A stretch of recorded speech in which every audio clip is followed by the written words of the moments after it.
अस्मत्श्रीगुरुभ्यो नमः। श्रीमते रामानुजाय नमः। श्रीकृष्णं वन्दे जगद्गुरुम्।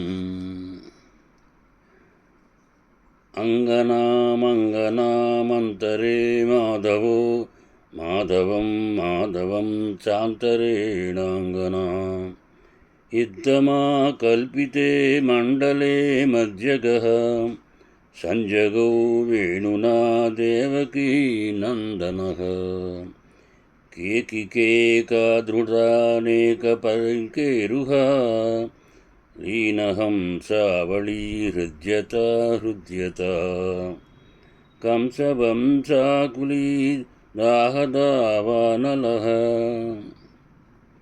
संजगौ वेणुना देवकी नन्दनः। శ్రీమన్మహాభారతం ఆది పర్వంలో సంభవ పర్వమైనటువంటి ఉపపర్వం. నారాయణం నమస్కృత్య నరం చైవ నరోత్తమం దేవీం సరస్వతీం వ్యాసం తతో జయముదీరయేత్. కర్ణుని యొక్క జననం జరిగింది. కవచకుండలాలతో పుట్టినవాడు. అట్లాగే వారి పెంపకంలో ఆయనకి పేరు రాధేయుడని, అట్లాగే వసుషేనుడు అని నామకరణం అతనికి. ఆ తర్వాత కర్ణుడయ్యాడు, కానీ ముందుగా వసుషేనుడు ఆయన పేరు. అట్లాగా ఆయన యస్మిన్ కాలే జపన్నాస్తే ధీమాన్ సత్యపరాక్రమః ఆదేయం బ్రహ్మణే స్వాసీత్ తస్మిన్ కాలే మహాత్మనః అని.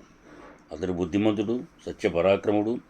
అతడు జపం చేస్తున్న సమయంలో అతని దగ్గరికి వెళ్ళినవాడు పొందలేనిదంటూ ఏది ఉండనివాడు. అంటే ఆ జపం చేసే సమయంలో ఎవరు వెళ్ళి ఏమడిగినా కూడా దానం చేసేటటువంటి ఒక చక్కటి విస్తృతమైనటువంటి గుణం కలిగినవాడు కర్ణుడు, మహాదాత. అందుకని ఆ సమయం చూసుకున్నాడు. తమింద్రో బ్రహ్మణో భూత్వా పుత్రార్ధే భూతభావనః యయాచే కుండలీ వీరం కవచం చ సహాంగజం అని. ఆ సమయంలో వసుషేనుని ఇంద్రుడు తన కుమారుని కోసం బ్రాహ్మణ రూపంలో రావడం, సహజ కవచకుండల అనేటువంటి ఆ కుండలాలని ఈయన యాచించడం జరిగింది. ఉత్కృత్య కర్లోజదరాత్ కవచం కుండలే తదా శక్తిం సక్రోదదౌ తస్మై విస్మితచ్ఛేదమబ్రవీత్ దేవాసురమనుష్యానాం గంధర్వో నగరక్షసాం యస్మిన్ క్షేప్స్వసి దుర్దర్శః సయేకో న భవిష్యతి అని. అంటే కర్ణుడు ఆ కవచకుండలాలను తన శరీరం నుండి కోసి అతనికి ఇవ్వడం జరిగింది. ఇంద్రుడు అతనికి శక్తి అనే ఆయుధాన్ని కూడా ఇవ్వడం జరిగింది. దేవ అసుర మనుష్యులలో కానిటువంటి గంధర్వ ఉరగ రాక్షసులలో కానిటువంటి ఎవరిపైన దాన్ని విసిరినా అతడికి ఇంకా మిగిలి ఉండడు. అతడు ఎవరిపైన అయితే ఈయన ప్రయోగం చేశాడో వాడికి ఏమాత్రం చావు అనేది తథ్యం అని. పురావాసు చదేశస్యాసీత్ వసుషేణ ఇతి క్షితౌ తతో వై కర్తవః కర్ణః కర్మణా తే వశోభవత్. మొదట కర్ణుని పేరు వశేషణుడు. అతడు తన కవచకుండలాలను కత్తిరించడం వల్ల కర్ణుడు వైకర్తవనుడుగా ప్రసిద్ధి పొందడం జరిగింది అని చెప్తున్నారు. అట్లాగే పృథకు మొదటి కుమారునిగా సహజ కవచకుండలాలతో జన్మించినవాడు మహావీరుడు కర్ణుడు అని లోకఖ్యాతిని పొందినవాడు. శతుసూతకలే వీర హృదే రాజసత్తమ కర్ణం వరవర శ్రేష్టం సర్వశస్త్రభృతాంబరం అని. రాజశ్రేష్ఠ, అతడు సూతిని వెంట ఇంట పెరిగాడు. అట్లాగే శస్త్రధారులందరిలో శ్రేష్ఠుడు, నరవరులలో శ్రేష్ఠుడు. దుర్యోధనస్య సచినం మిత్రం శత్రువినాశనం దివాకరస్య తం విద్ధిరాజసంసోత్తమముత్తమం అని. అతడు దుర్యోధనుని సచివుడు, మిత్రుడు, శత్రు వినాశకుడు. అతడు సూర్యుని అంశ వల్ల జన్మించిన ఉత్తముడు అని. అట్లాగే దేవదేవుడు సనాతనుడు అయిన నారాయణుడు తన అంశతో మనుష్యులలో ప్రతాపవంతుడైనటువంటి వాసుదేవునిగా జన్మించడం జరిగింది. యస్తు నారాయణో నామ దేవదేవ సనాతనః తస్యాంశో మానుషే దాసీన్ వాసుదేవ ప్రతాపవాన్. శ్రీమన్నారాయణుడు వాసుదేవుడుగా నందుని ఇంట పెరిగినట్లుగా మనకి కృష్ణావతారంలో చూపించే మొట్టమొదటి ఘట్టం అది. దేవకి వసుదేవులకు జన్మించడం, ఆ తర్వాత నందుని ఇంట పెరగడం, వాసుదేవ నామంతో ఆయన వృద్ధి పొందడం మనకు తెలుస్తుంటుంది. శేషస్య సంసరాగమ్యక బలదేవో మహాబలః సనత్కుమార ప్రద్యుమ్నం సిద్ధిరాజన్మహోజసం సిద్ధిరాజమహోజసం అని. ఆదిశేషుని అంశతో మహాబలుడైనటువంటి బలదేవుడు జన్మించడం, మహా తేజవంతుడైనటువంటి ప్రద్యుమ్నుడు సనత్కుమారుని అంశతో జన్మించడం జరిగింది. ఏవమస్యే మనుష్యేంద్రాః బహునో దిశాదివౌకసాం జిజ్ఞరే సమదేవస్య వసుదేవస్య కులే కుల వివర్ధనః అని. ఈ విధంగా దేవతల అంశాలతో తక్కిన రాజులందరూ వసుదేవుని వంశంలో వంశ ప్రవర్తకులుగా జన్మించడం జరిగింది. రాజా, మునుపు నేను చెప్పిన అప్సరోగణం ఇంద్రుని ఆదేశం మీద వారి వారి అంశాలతో భూమిపై జన్మించడం జరిగిందయ్యా. తాని షోడశదేవీనాం సహస్రాణం వరాధిప బభూవర్మానుషే లోకే వాసుదేవ పరిగ్రహ అని. ఆ అప్సరసులు భూలోకంలో 16,000 మంది గోపికలుగా జన్మించి భగవంతుడైనటువంటి శ్రీకృష్ణునికి భార్యలయ్యారయ్యా అని.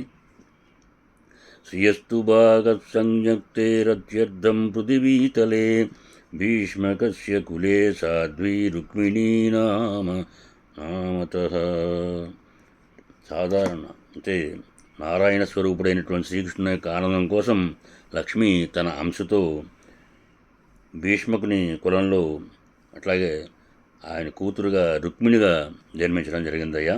ద్రౌపదీ త్వదసంజ్ఞే సచీభాగాదనిందిత ద్రుపదస్య కులే కన్యా వేది మధ్యాదనిందిత. శచీదేవి ఆ ద్రుపద కులంలో వేరి మధ్య నుండి ద్రౌపదిగా అవతరించింది. మహతీ నీలోత్పల సుగంధిని పద్మాయతాక్షి శుశ్రోణి స్వసితాం చితమూర్ధజ అని. ఆమె మిక్కిలి పొట్టిది కాదు, అంత పొడుగుది కాదు, నీలోత్పలం వల్లే మంచి సుగంధం గలది, విశాలమైన కన్నులు గలది, చక్కని నల్లని జుట్టు గలది. సర్వలక్షణ సంపూర్ణ వైదూర్య మణిసన్నిభ పంచానాం పురుషేంద్రాణం చిత్తప్రమదనీరహ అని. అంటే సర్వశుభ లక్షణాలు కలిగి ఉన్నది, వైడూర్యంలా ప్రకాశిస్తున్నది. పురుష శ్రేష్ఠులైనటువంటి పాండవుల 5గురికి ఏకాంతంలో మనస్సును హరింపగలిగినది ఆ ద్రౌపది. సిద్ధిర్దృశిశ్చ ఏ దేవ్యౌ వందనానాం ఆతరౌ తుతే కుంతి మాద్రీ చ జజ్ఞాతే మతిస్తు సుబలాత్మజ అని. ఆ పంచపాండవులకు సిద్ధి, భృతి అనే దేవతలు కుంతి, మాద్రీ రూపాలు తల్లులుగా జన్మించడం జరిగిందయ్యా. అలాగే ఇతి దేవాసురాణం తే గంధర్వాసరసా తథా హంసావతరణం దాసం రాజన్ రాక్షసానాం చ కీర్తితం ఏ పృథివ్యాం సమద్భూతాః రాజానో యుద్ధదుర్మదాః మహాత్మానో యదూనాం చ ఏ జాతా విపులే కులే బ్రాహ్మణా క్షత్రియా వైశ్యాः మయా తే పరికీర్తితాః ధన్యం యశస్యం పుత్రీయం ఆయుష్యం విజయామహం ఇదమం సాపతో తరణం శ్రోతవ్యమనామాయత. ఈ విధంగా దేవతలు, అసురులు, గంధర్వులు, అప్సరలు మున్నగు వారి యొక్క అంశావతరణం చెప్పబడినది. యుద్ధగర్వంతో ఈ భూమిపై పుట్టినటువంటి రాజులు, యదువంశంలో పుట్టిన రాజులు బ్రాహ్మణ, క్షత్రియ, వైశ్యులుగా చెప్పబడడం జరిగింది. ధన్యం, కీర్తికరం, పుత్రప్రదం, విజయదాయకరం ఈ అంశావతరణం. దీన్ని అసూయ లేకుండా వినడం అన్నది గొప్ప విషయం. అట్లాగే అంశావతరణం శ్రుత్వా దేవగంధర్వరక్షసాం ప్రభవా జనియత్ ప్రాజ్ఞ నక్రచ్చేష్వ అసీతతి. అంటే దేవగంధర్వ రాక్షసులు అంశావతార వర్ణనం వినడం వల్ల ఉత్పత్తి వినాశాలు తెలిసినటువంటి ప్రాజ్ఞుడు కష్టాలలో పడజాలడు అనేటువంటి శృతిగా ఇక్కడ మనకు చెప్తున్నారు. ఇది శ్రీమద్ మహాభారతంలో ఆదిపర్వంలో సంభవం అనేటటువంటి ఉపర్వంలో అంశావతారం సమాప్తి అయినట్లుగా 67వ అధ్యాయంలో మనకి తెలుస్తోంది. అట్లాగే ఈ 68వ అధ్యాయంలో దుష్యంతుని యొక్క అద్భుత శక్తి, రాజ్యపాలన సామర్థ్యము మనకి ఈ అధ్యాయంలో తెలుగుపడుతున్నట్లుగా తెలుస్తోంది. తత్వశ్రుతమిదం బ్రహ్మాన్ దేవదానవరక్షసాం హంసావతరణం సమ్యక్ గంధర్వాసరసాం తదా. జనమేజయుడు ఈ రకంగా అడుగుతున్నాడు, బ్రాహ్మణోత్తమ, నీ వల్ల దేవదానవ రాక్షస గంధర్వ అప్సరోగణాలు అంత హంసావతారాలను బాగా విన్నాను నేను. ఇమం తు భూయ ఇచ్చామి కురూణాం వంశమాదిత కద్యరూపం తయా విప్రదక్షిణం ఇదౌ. ఇంకా ఈ బ్రహ్మర్షుల సన్నిధానంలో కురువంశం గురించి మొదటి నుండి నేను వినాలనుకుంటున్నాను అని చెప్పడం జరిగింది. వైశంపాయనుడు ఈ రకంగా చెప్తున్నాడు.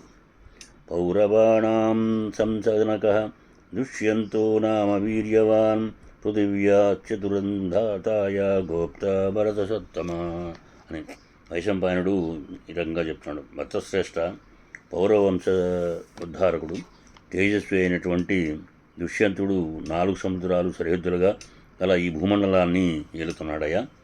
చతుర్భాగం భవకృత్యం యో భుంక్తే అనుజేశ్వర సముద్రావరణాంశపి దేశాన్ సమితింజయ ఆమ్నేచానదికాన్ సర్వాన్న భుంక్తే రిపురర్దనః రత్నాకర సముద్రాంతాన్ చాతుర్యర్ణజనావృతాన్ అని. అతడు 4 సముద్రాలచే చుట్టబడినటువంటి భూమండలాన్నంతా పరిపాలిస్తున్నాడు. యుద్ధాలలో విజయాన్ని సాధించినవాడు. బ్రాహ్మణ క్షత్రియాది వర్ణాలతో నిండి నేత్య దేశాలు హరిద్దులుగా గల ఈ భూమండలాన్ని శత్రువర్ధనుడై శక్తిమర్ధనుడై ఆ దుష్యంతుడు ఒక్కడే రక్షిస్తున్నాడు. నవర్ణశంకరకరణ కృష్యాకర కృతజ్ఞస న పాపకృత్కచ్చిదాసీత్ తస్మిన్ రాజవిం సావతి అని. అంటే ఈ మహారాజు పాలనలో ఎక్కడా వర్ణసాంకర్యం జరగలేదు. ప్రజలను వ్యవసాయం చేసి రత్నాలు పండిస్తూ రత్నాకరం సముద్రం జోలికే ఏనాడు పోవడం లేదు. ఎవరూ పాపకార్యం చేయడం లేదు. ఈ విధంగా ఆయన పరిపాలించడం జరిగింది. ధర్మే రతిం సేవమానా ధర్మార్థ అభిపేదిరే కదా సదా నరవ్యాఘ్రం తస్మిన్ జనపదేశ్వరే ఆసీచోరభయం తాత నక్షుదాభయమన్వపి ఆసీదృతభయం రాజ్ తస్మిన్ సాపి తస్మిన్ జనపేశ్వర.